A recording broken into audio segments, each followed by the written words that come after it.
तो स्वागत है आपका एक बार फिर से। हम बात कर रहे हैं एमपी बोर्ड केमिस्ट्री पेपर के प्रैक्टिस क्वेश्चंस के बारे में, जिसमें आज की इस वीडियो में मैं आपके लिए लेके आया हूं sample question paper for practice only, जो कि एमपी बोर्ड ने रिलीज किया था इस साल। ठीक है, क्या होता है ना, कई बार इसके सैंपल पेपर से 70 से 80% तक आते हैं, इसलिए इसको भी देखना हमारे लिए क्या है, बहुत इंपॉर्टेंट है। तो आइए बिल्कुल वैसे ही शुरू करते हैं जैसे हमने सुबह वाली वीडियो में देखा था। हमने क्या किया था, हमने एक एक करके वो सारे क्वेश्चंस देखे थे, जैसे एमसीक्यूज देखे थे, एमसीक्यूज के साथ साथ जितने ऑप्शनल क्वेश्चन थे हमने एक एक करके देख लिए थे। तो आओ शुरू करते हैं। सबसे पहले चूज द करेक्ट ऑप्शन, यानी कि सबसे पहले ऑप्शनल क्वेश्चन के बारे में आप यहां देखेंगे तो पूछा गया है formula of Henry law is. देखो इस चैप्टर में हेनरी लॉ हो, राउल्ट लॉ हो, ये स्टेटमेंट में भी आ जाते हैं, डेरिवेशन भी आ जाता है, दैट मींस उनका जो मैथमेटिकल फॉर्मूला है, साथ ही साथ देखो ऑप्शनल क्वेश्चन में भी रखा हुआ है। तो आप इसको बिल्कुल से तैयार कर लीजिए। ठीक है, तो हेनरी लॉ का फॉर्मूला क्या है? हेनरी लॉ ये कहते हैं, स्टेटमेंट क्या है हेनरी लॉ की, कि जो P यानी पार्शियल प्रेशर होता है वो directly proportional to mole fraction of gas होता है। और अगर यहाँ पर हम क्या करते हैं, प्रोपोर्शनैलिटी साइन हटाते हैं तो KH इंटू एक्स आ जाता है। तो P equal to KH into X जहां दिखेगा वही राइट ऑप्शन होगा। पहला ऑप्शन यहाँ पर क्या कह रहा है, P equal to KH upon X, यहाँ कह रहा है x minus KH upon P, P equal to KH minus X, KH equal to P minus X. तो यहाँ आप देखेंगे यहाँ पर जो है इंटू में कहीं नहीं दिख रहा, इनटू में कहीं नहीं दिख रहा, तो ये इनटू वाला ही सही होगा। तो ये माइनस ना ज्यूम करके इसे क्या मानते हैं, इनटू मानते हैं। ठीक है, चलिए आगे चलते हैं। कह रहा in which of the following device mercury cell is used. Mercury cell किस में यूज होता है? ऑडिटरी डिवाइस में, कॉल बेल में, वॉल क्लॉक में और अलार्म क्लॉक में। तो इनमें जो होते हैं ये ड्राई सेल के छोटे वाले यूज होते हैं, कॉल बेल में भी। ऑडिटरी डिवाइस जो होती है जिसको हियरिंग एड्स कहते हैं, उनमें हम इसको यूज कर सकते हैं। ठीक है, अगला कह रहा है transition element show paramagnetic behaviour because the process. देखो पैरामैग्नेटिक बिहेवियर, देखो मैग्नेटिक बिहेवियर की बात करें तो मैग्नेटिक बिहेवियर जो होता है बेटा दो तरीके से होता है। एक तो होता है पैरामैग्नेटिक और एक होता है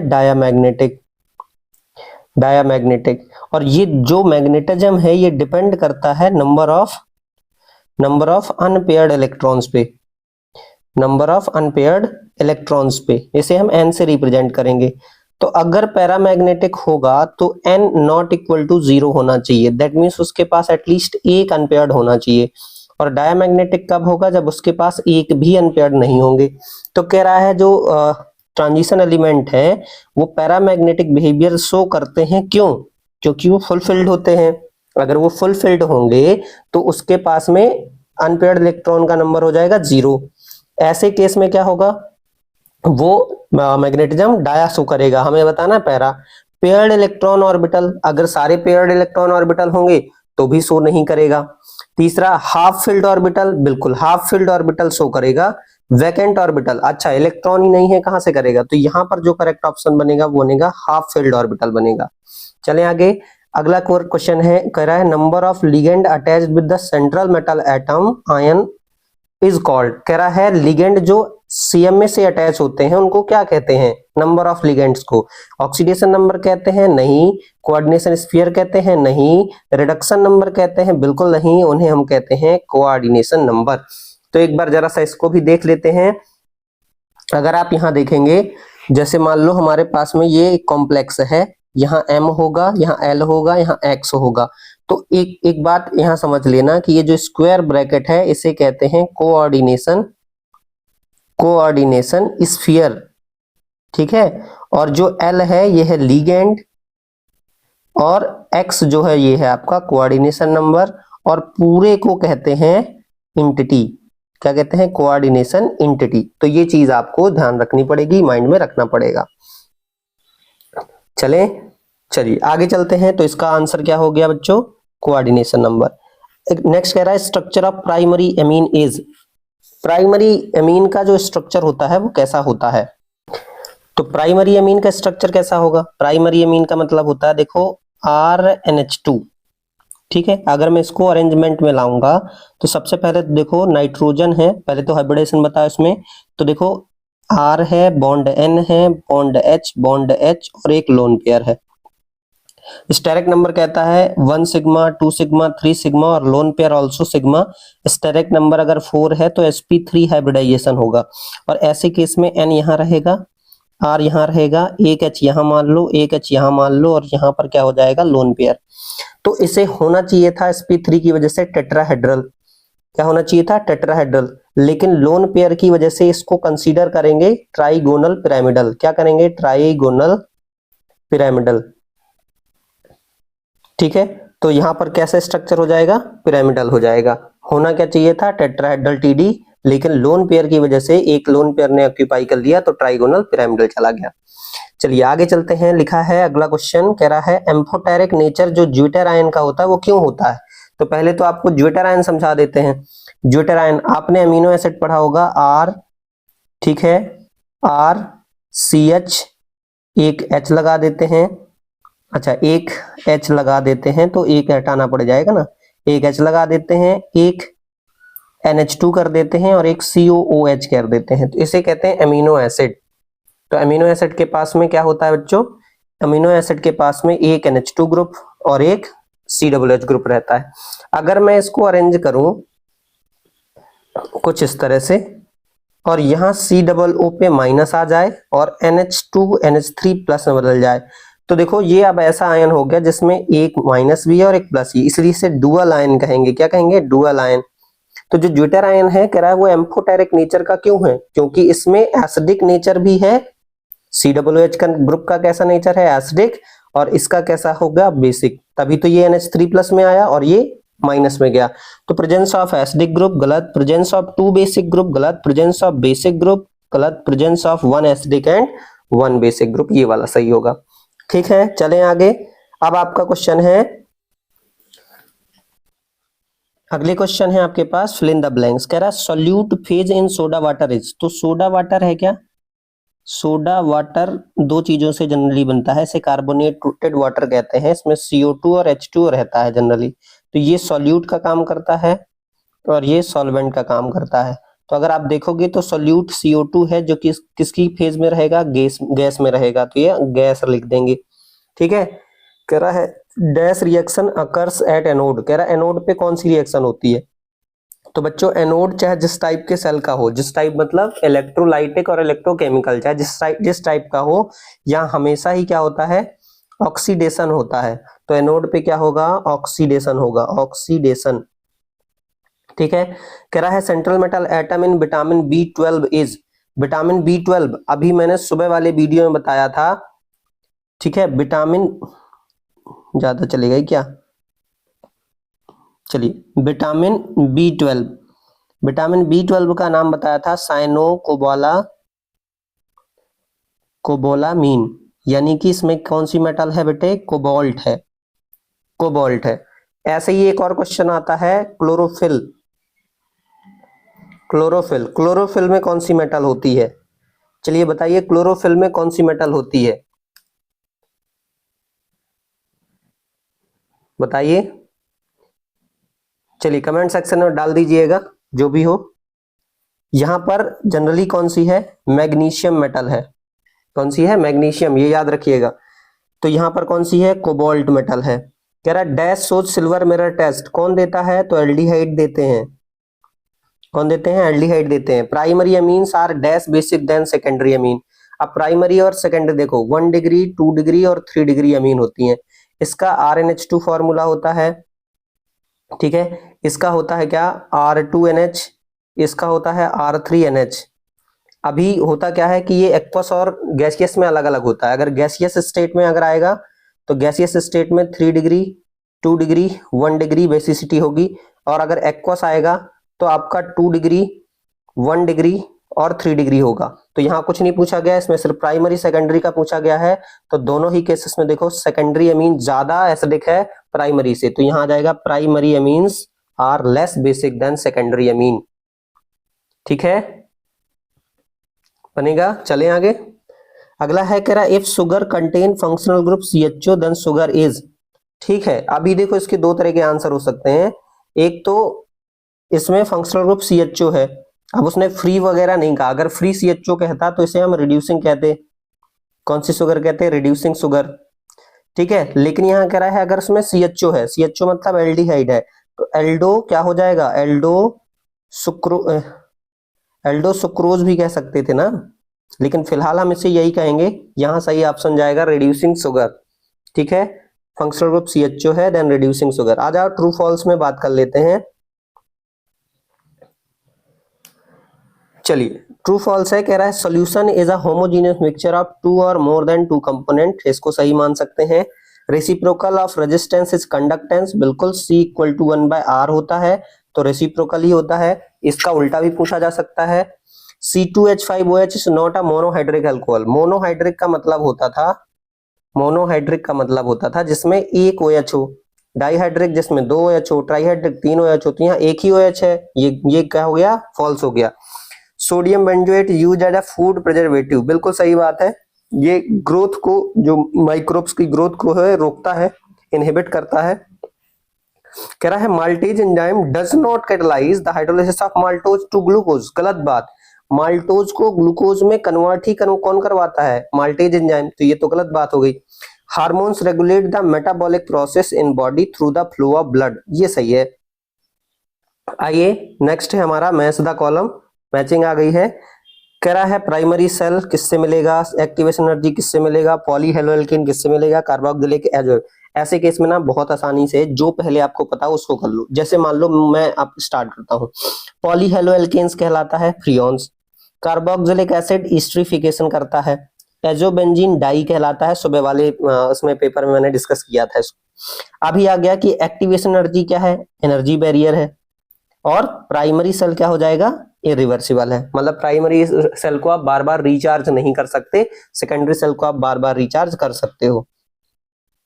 ठीक है, आइए वापस आते हैं और देखते हैं वन वर्ड में हमारे लिए क्या दिया गया है। कह रहा है write the number of unpaired electron present in cadmium. Cadmium कहाँ का है? जिंक, ठीक है, कैडमियम मरकरी, ठीक है, इस तरह से जिंक कैडमियम Hg। तो यहां पर अगर देखेंगे तो ये D10 वाली सीरीज है। कौन सी वाली है? D10।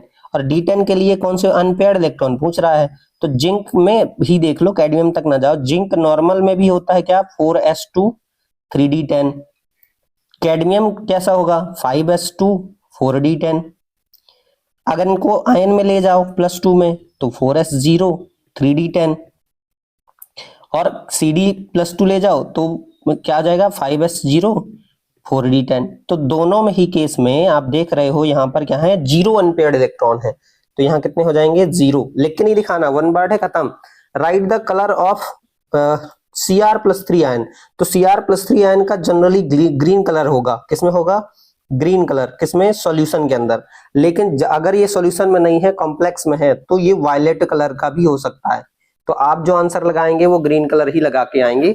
ठीक है, कौन सा लगा के आएंगे? ग्रीन कलर का। जब वो कंडीशन दे तब वाला स्ट्रक्चर देखो। आपने क्लासिफिकेशन ऑफ अल्कोहल देखा था, वहां पे आपने एक जब इस पे OH लगाया था तब आप इसे फिनॉल कहते थे। क्या कहते थे? फिनॉल कहते थे। अगर हम इसमें 2 OH लगा देंगे, जैसे एक OH यहाँ लगा दिया, एक OH यहाँ लगा दिया, मतलब ऑर्थो में लगा दिया, तब हम इसे कहते हैं कैटेकॉल, और यही वाला पूछा गया है। लेकिन अगर हम पोजीशन बदलेंगे और ये OH हम कहाँ लगा दें? इसको मेटा पे ले जाके लगा दें, तो इसे हम पढ़ते थे रिसोर्सिनॉल। क्या पढ़ते थे? रिसोर्सिनॉल। अगर क्या कर दें? पैरा पे लगा दें, फिर यहाँ OH लगा दिया, यहाँ OH लगा दिया, तो इसे कहते हैं हाइड्रोक्विनोन। क्या कहते हैं? हाइड्रोक्विनोन। चलो, अगर मैं क्या कर दूं, इन्हें ऑक्सीडाइज करा दूं, इन्हें ऑक्सीडाइज, यहाँ पर डबल बॉन्ड हो, यहाँ पर डबल बॉन्ड हो, डबल बॉन्ड, तो इसे कहते हैं बेंजोक्विनोन। बेंजोक्विनोन, तो ये आपको याद रखने हैं। ये बनता है जब फिनॉल ऑक्सीडाइज होता है। ये फिनॉल थोड़े टाइम तक अगर ओपन एयर में रखते हैं तो ये पिंक कलर में बदलने लगता है, तो इसकी वजह से बनता है। ये पिंक कलर में इसकी वजह से बदलता है, तो ये वाला ध्यान रखना है। ठीक है, कह रहा है write the name of product obtain from the oxidation of secondary alcohol. देखो, अल्कोहल का ऑक्सीडेशन कराओ। अगर आप अल्कोहल का ऑक्सीडेशन कराते हो तो ये पहले एल्डिहाइड बनाता है और फिर ये फर्दर ऑक्सीडाइज करके एसिड बनाता है। लेकिन यहाँ पर आपसे 2 डिग्री की बात करी है, तो यहाँ लिखवाया जाता है आपको कि 1 डिग्री अल्कोहल का ऑक्सीडेशन कराने पे एल्डिहाइड, वहीं 2 डिग्री का ऑक्सीडेशन कराने पर क्या बनता है, कीटोन बनता है। तो आपको क्या बना के देना है, यहाँ पे कह रहा है write the name of product obtain, तो सेकेंडरी अल्कोहल क्या बनाएगा, कीटोन ऑब्टेन करेगा। ठीक है, कह रहा है write the name of compound obtain by the reaction of bromine water with the glucose. अगर आप ग्लूकोज की बात करें तो ये इसका स्ट्रक्चर होता है CHO CHOH होल 4 CH2OH। इसकी रिएक्शन किससे करानी है, Br2 वाटर से, ब्रोमीन वाटर से। तो ये क्या बना देगा, ये बना देगा COOH CHOH होल 4 और CH2OH, इसे सैक्रिक एसिड कहते हैं। ठीक है, अगर इसी में HNO3 डाल देंगे तो ये फिर सक्सीनिक में बदल जाएगा, COOH CHOH 4 COOH। ठीक है, इसी तरह से एक रिएक्शन ये भी बहुत पूछी जाती है, आप याद रखना, CHO CHOH होल 4 CH2OH। अगर इसे HI की प्रेजेंस में हीट कर देंगे तो ये बदल जाएगा CH3 CH2 4 CH3, मतलब ये बदल जाएगा नॉर्मल हेक्सेन में। तो ये भी पूछता है। एक वो साइनोहाइड्रिन वाली, अगर हम HCN से रिएक्शन करा देते हैं तो ये बनेगा ये हो जाएगा COH, यहाँ CN लग जाएगा, H रहेगा, ये बाकी CHOH 4 टाइम्स और CHOH, इसे कहेंगे CH2H, ग्लूकोसाइनोहाइड्रिन। क्या कहेंगे, ग्लूकोसाइनोहाइड्रिन। ठीक है, ये देख लेना। तो ग्लूकोज की रिएक्शंस देख लीजिएगा एक बार। आइए चलते हैं आगे, जो हमें पूछा गया है, कह रहा है write the definition of specific conductivity. Specific conductivity kappa को कहते हैं और इसकी यूनिट आपको लिखनी है। कप्पा इनवर्स होता है किसका, स्पेसिफिक रेजिस्टेंस का। तो इसकी जो यूनिट बनेगी वो बन जाएगी 1/ओम सेंटीमीटर, यानी कि बन जाएगी ओम इनवर्स सेंटीमीटर इनवर्स। बहुत ज्यादा यूनिट पूछी जाती है। जैसी तरह से देखो, सेल कांस्टेंट होता है, सेल कांस्टेंट G कहलाता है, L/A होता है, इसकी यूनिट होती है सेंटीमीटर इनवर्स। ठीक है, कह रहा है define the rate of chemical reaction. Rate of chemical reaction क्या होती है, तो रेट होती है change in concentration with respect to time, इस तरह से। तो आप इसको देख लीजिएगा। मॉलिक्यूलरिटी क्या है, number of reacting molecule in a particular elementary reaction. जैसे A+B है, प्रोडक्ट बना रहा है तो इसकी मॉलिक्यूलरिटी 2 हो जाएगी। ठीक है, लेंथेनाइड्स के 2 यूजेस आप पढ़ लीजिएगा, एक्टिनाइड्स के भी पढ़ लीजिएगा, KMnO4 के यूजेस पढ़ लीजिए। ठीक है, यहां देखो कह रहा है कोऑर्डिनेशन नंबर क्या होती है, एग्जांपल के साथ में बताइए, सुबह वाले में भी था ये। सेंट्रल मेटल एटम क्या है, इसका डेफिनेशन बताइए। यहां देख लीजिए, मैं कह रहा था ना कि नेम से भी पूछे जाते हैं। देखो नेम दे दिए, अब आपको फॉर्मूले बनाने हैं। बहुत आसान है, बहुत आसानी से आप इसको बना सकते हैं। देखिए कैसे करेंगे। कह रहा है पोटेशियम टेट्रा हाइड्रोक्सीडो जिंकेट सेकेंड। तो पहले देखो यहाँ पोटेशियम है और फिर टेट्रा हाइड्रोक्सो है, मतलब पोटेशियम बाहर है और जो हाइड्रोक्साइड है यानी हाइड्रोक्सीडो यानी कि OH वो 4 टाइम्स है। किस पे लगा, जिंकेट, मतलब जिंक के ऊपर, और 8 का मतलब क्या बताया था, मेटल नेगेटिव है, मतलब कॉम्प्लेक्स नेगेटिव है, तो आप बाहर लगा दिया। अभी इतना लिख दोगे तो गलत हो जाएगा, आपको इसको वेरीफाई करना है, +2 आनी चाहिए। अभी देखोगे तो ये आ जाएगी, देखो जिंक की निकाल ली ना, +2 आनी चाहिए। तो एक काम करते हैं, ये +1 देगा, जिंक X मान लो, ये -4 = 0। तो यहाँ 4 में से जब 1 जाएगा तो ये +3 बचेगा। आपको यहाँ पे एनी हाउ 2 लेना पड़ेगा। अब जब 2 ले लोगे तो ये 2 बचेगा।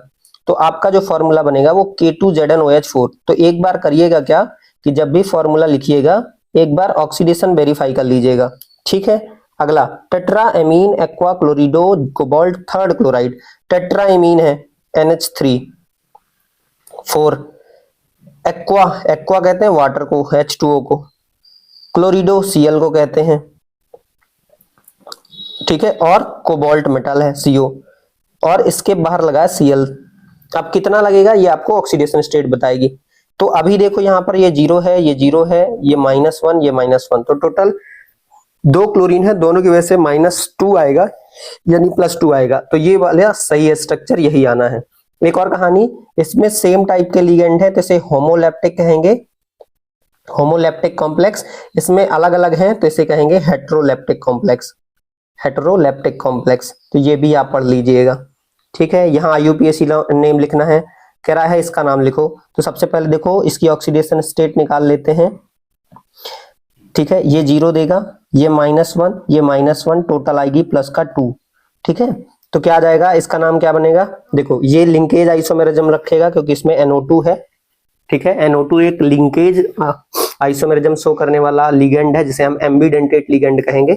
नेम कैसे आएगा, सबसे पहले लिखेंगे 2 है तो डाई, NH3 को लिखेंगे एमीन, डाई एमीन, क्लोरिडो, क्लोरिडो। अब आएगा NO2 नाइट्राइटो, N लिखा है ना पहले तो कह देंगे N, कहां जुड़ रहा है जाके, प्लेटिनम में, कहां जुड़ रहा है, प्लेटिनम, प्लेटिनम और सेकंड। ठीक है, ये हो जाएगा डाईअमीन, क्लोरिडो, नाइट्राइटो, एन, प्लेटिनम, सेकंड। अगर ONO लिखा होता तो यहाँ O कर देते। इसकी बात करते हैं तो इसमें देखो ये -2 देगा, ये 0 देगा, ओवरऑल इसमें भी +2 आएगा। न्यूट्रल कॉम्प्लेक्सेस हैं, कोई चार्ज नहीं है, इसे कहेंगे डाई क्लोरिडो, डाई क्लोरिडो। फिर देखो ये 2 लगा है तो लिखेंगे बिस, ठीक है, लिखेंगे बिस, फिर ब्रैकेट, इसका होता है ethane 1,2 diamine, ethane 1,2 di amine, then क्या है कोबाल्ट, फिर सेकंड। इस तरह से नेम हो जाएगा। तो नेम देख लीजिएगा, आते ही हैं, गारंटीड आएंगे। यहां कह रहा है write the difference between vinylic halide and arylic halide. Vinylic क्या होता है, CH2 double bond CH bond X, और एराइल क्या होता है, जनरली डबल बॉन्ड बेंजीन पे ऊपर X। तो यहां पर डिफरेंस बताना है, तो ये देखो आपका क्या है, ये भी sp2 है, ये भी sp2 है, तो इससे डिफरेंस नहीं कहेंगे। यहाँ ये कहेंगे कि ये जनरली कैसा है, एलिफेटिक में है, और ये किसमें है, एरोमेटिक में है। इस तरह से आप डिफरेंस बता सकते हैं। ठीक है, डायरेक्ट बेंजीन पे लगा होता है, किसी भी कार्बन पे लग जाएगा इस पे। वहीं यहाँ पर बताना है एलाइलिक हैलाइड और बेंजाइलिक हैलाइड पे। तो एलाइलिक क्या होता है, CH3 की जगह मैं ले लेता हूं CH2 double bond CH bond CH2 bond X, तो ये कार्बन एलाइलिक होता है, तो इसमें X लग गया तो एलाइलिक हैलाइड हो गया। बेंजाइलिक क्या होता है, बेंजीन ऊपर CH2 और फिर X, तो यहाँ आप बता सकते हैं कि इसके पीछे एक क्या है, मल्टीपल बॉन्ड वाला सिस्टम है, एल्कीन है, और इसके पीछे पूरा एक है बेंजीन रिंग है। देखो कितना प्यारा क्वेश्चन है ये वाला।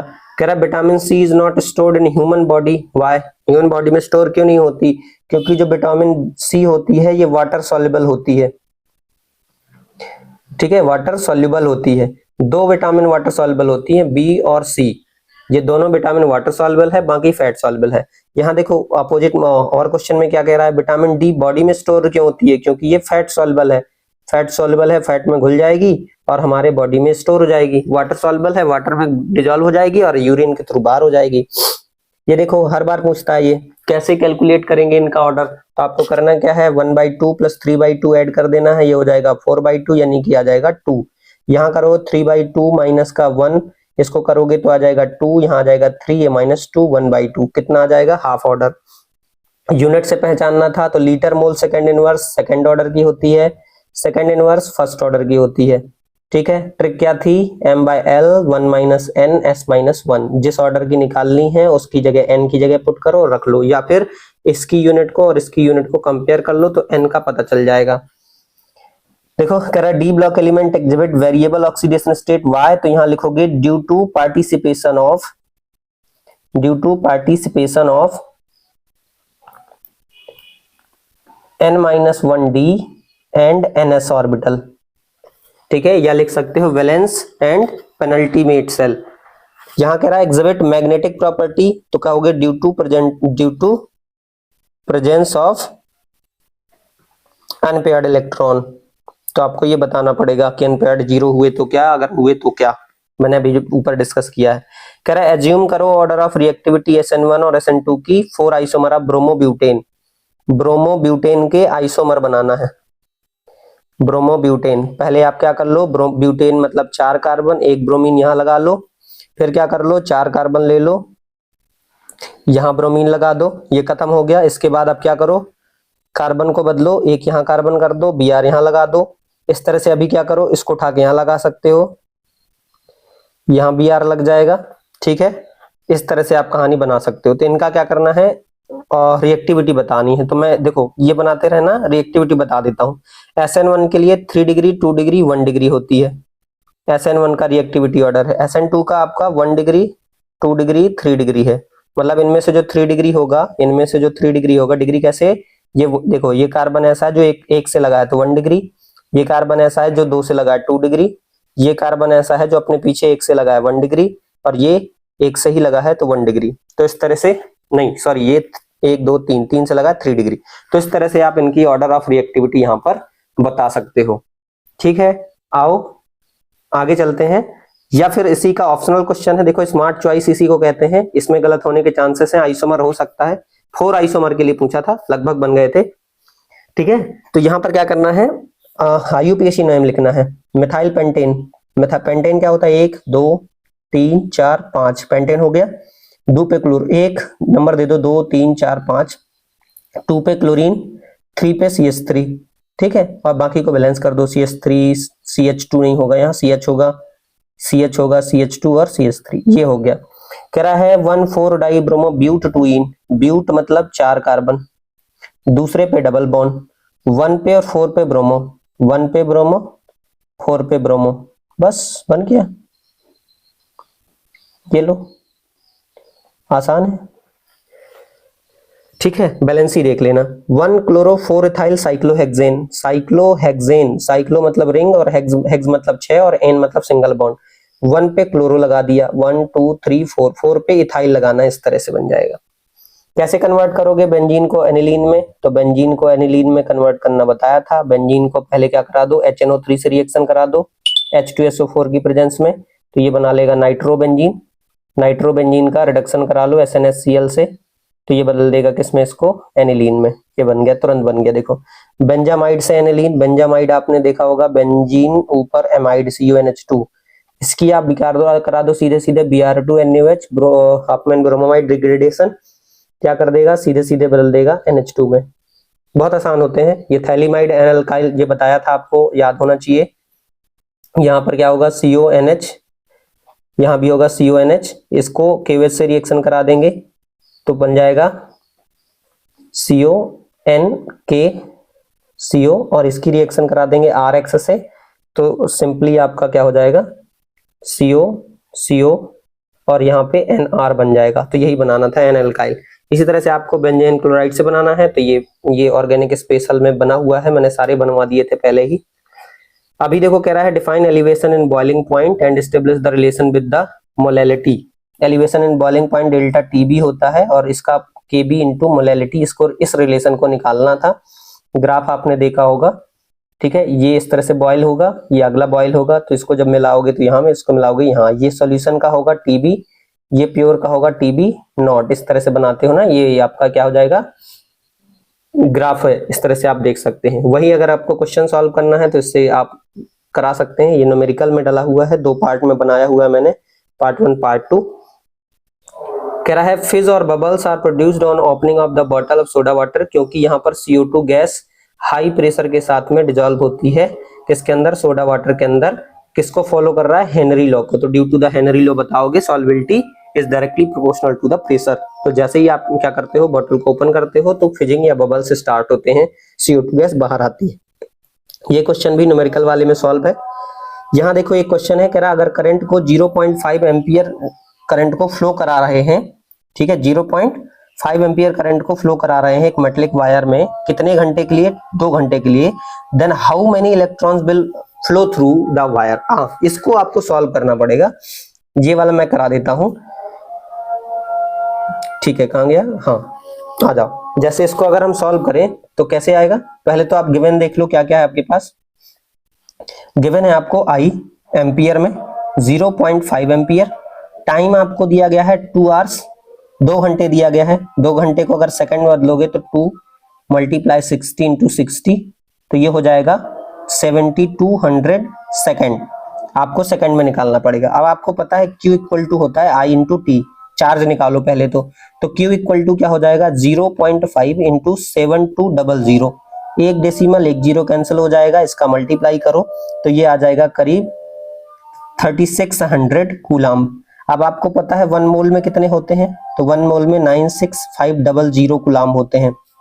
1 मोल में कितने होते हैं, 96500 होते हैं। और 1 मोल की वैल्यू कितनी होती है, 6.022 × 10⁻23 × 96500 इक्वल टू कूलाम। तो एक कूलाम में कितने होंगे, ये हो गए इलेक्ट्रॉन हो गए, ठीक है। तो एक कूलाम में कितने होंगे, तो एक कूलाम में हो जाएंगे आपके 6.022 इंटू 10⁻23 डिवाइडेड बाय 96500। एक कूलाम का पता चल गया। हमारे पास कितने हैं, 3600 है।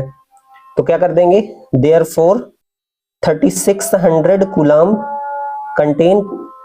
Contain electron equal to 6.022 into 10⁻23 divided by आपका कितना था यहाँ पर 96500 और इनटू में हो जाएगा 3600।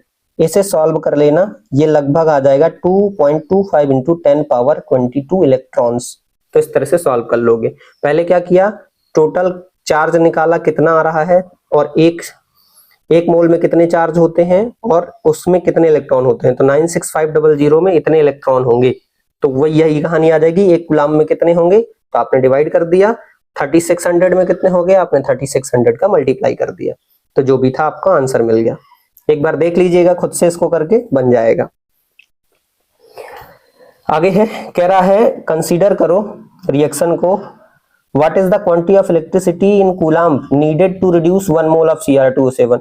देखो Cr2O7 2 माइनस को रिड्यूस कर रहे हैं Cr+3 में 2 बार, ठीक है। यहां अगर ऑक्सीडेशन निकालोगे तो 2x + 7 इंटू -2 इक्वल टू -2, तो हो गया 2x - 14 इक्वल टू -2, यानी कि 2x इक्वल टू 12, यानी x इक्वल टू +6, ठीक है। मतलब एक यहाँ पर जो Cr है इसमें +6 है, और यहाँ पर 2 Cr+3 में ले जाओगे ना, तो यहाँ पर टोटल 6 फेराडे लगेगा। एक मोल को रिड्यूस करने में 6 फेराडे लगेगा। तो आपको बस ऐसे निकालना है, जैसे Al+3 को Al में रिड्यूस कराना है तो कहोगे ना 3 इलेक्ट्रॉन्स लगेंगे, वही कहानी। देखो भाई 6 था ना, Cr यहाँ पर +6 था, इसको +3 में ले जाना है तो अलग अलग ले जा रहे हो, तो एक बार 3 लगेगा और दूसरी बार भी 3 लगेगा, तो टोटल 6 लगेंगे। ऐसे ही Cu2+ को अगर ले जाओगे तो Cu में तो कितना लगेगा, 2 इलेक्ट्रॉन, यानी कि इधर लगा 3 फेराडे, इधर लगा 2 फेराडे। इस तरह से आप इसे सॉल्व कर सकते हैं। आते हैं इस तरह का क्वेश्चन पूछे जाते हैं, तो इसके लिए रेडी रहिएगा ऐसे क्वेश्चंस के लिए। ये भी मैंने न्यूमेरिकल वाले वीडियो में सॉल्व करा दिया है, देख लेना। कह रहा फिनॉल एसिडिक नेचर शो करता है, क्यों फिनॉल एसिडिक नेचर क्यों शो करता है, क्योंकि फिनॉल फेनॉक्साइड आयन बनाता है जो कि रेजोनेटिंग स्टेबलाइज करता है, और इसकी वजह से ये एसिडिक नेचर शो करता है, H+ आयन रिलीज कर देता है, ठीक है। ऑर्गेनिक स्पेशल में ये सब सॉल्व करा रखी हैं। कैसे कैसे सॉल्व करोगे, कैसे आएगा, तो मैं यहाँ बताया था कि 2 तरह से आंसर हो सकता है। पहले तो आप यहाँ पर OH लगा सकते हो, या दूसरा आप यहाँ बता सकते हो कि यहाँ क्या लग जाएगा, Cl लग जाएगा। डिपेंड करेगा ना यहाँ पे कंडीशन कैसी है। यहाँ पर क्या होगा, यहाँ पर फिनॉल बनेगा, यहाँ पर क्या होगा, यहाँ पर भी फिनॉल बनेगा। क्यों बनेगा, वीडियो देख सकते हैं जाकर के। यहाँ पर क्या होगा, RCH2OH 1 डिग्री अल्कोहल बनेगा, ठीक है। चलिए आगे क्या कह रहा है, व्हाट हैपेंस, क्या होता है जब NaOH रिएक्शन होती है। तो ये कैनिजारो है, कैनिजारो इसको मैं बता चुका हूं। इसमें बनेगा CH3OH और एक बनेगा HCOONA। यहां पर देखो ये नाइट्रेशन का कंडीशन है, COOH के साथ में मेटा पे NO2, ठीक है। ये Br2Fe है, ये COOH के बाद मेटा पे Br, ये डिकार्बोक्सिलेशन है, RH बन जाएगा, Na2CO3 बाहर हो जाएगा। इस तरह से आप देख लीजिएगा। देखो ये है मजेदार क्वेश्चन, कह रहा है हर एक पेयर में कौन सा स्ट्रॉन्गर एसिड है। सुबह वाली वीडियो में जस्ट बताया था। तो ये जो लिखा हुआ है, ये लिखा है CH3COH, और ये जो लिखा है CH2FCOOH, मतलब फ्लोरीन लग गया, तो ऑब्वियसली ये वाला एसिडिक होगा। यहाँ है CH2FCOOH, CH2ClCOOH। मैंने बताया था फ्लोरीन का क्लोरीन से ज्यादा, क्लोरीन का ब्रोमीन से ज्यादा, ब्रोमीन का आयोडीन से ज्यादा इलेक्ट्रोनेगेटिव होता है, इसलिए ये इस बार ये वाला पेयर ज्यादा है, ठीक है। इनमें से कौन से पेयर में से कौन सा, तो ये वाला ज्यादा है, इसमें ये वाला ज्यादा है। यहाँ देखो तो ये हो गया COOH, ये हो गया COOH, CH2 CHF, CH2 और CH2F। देखो जो इंडक्टिव इफेक्ट होता है -I, ये डिस्टेंस पे डिपेंड करता है, डिस्टेंस पे। ये देखो COOH के पास में ही है और ये COOH से थोड़ा दूर है, तो ऑब्वियसली कौन सा वाला पेयर होगा, ये वाला ज्यादा अच्छा। यहाँ देखो COOH benzene CH3 CF3, obviously देखो 3 F3 है। तो बढ़िया से आप पढ़ लीजिए, ऑल द बेस्ट। एक बार मैंने इसको भी दिखा दिया है, अच्छे से पढ़िए, अच्छे से एग्जाम दीजिए। कोशिश यही होनी चाहिए 70 आउट ऑफ 70 की, ठीक है। मेरी तरफ से ऑल द बेस्ट है। जो भी दिक्कत होती है आप मुझे कमेंट सेक्शन में बता सकते हैं, मैं कल तक में उसका भी वीडियो डाल दूंगा। Thank you.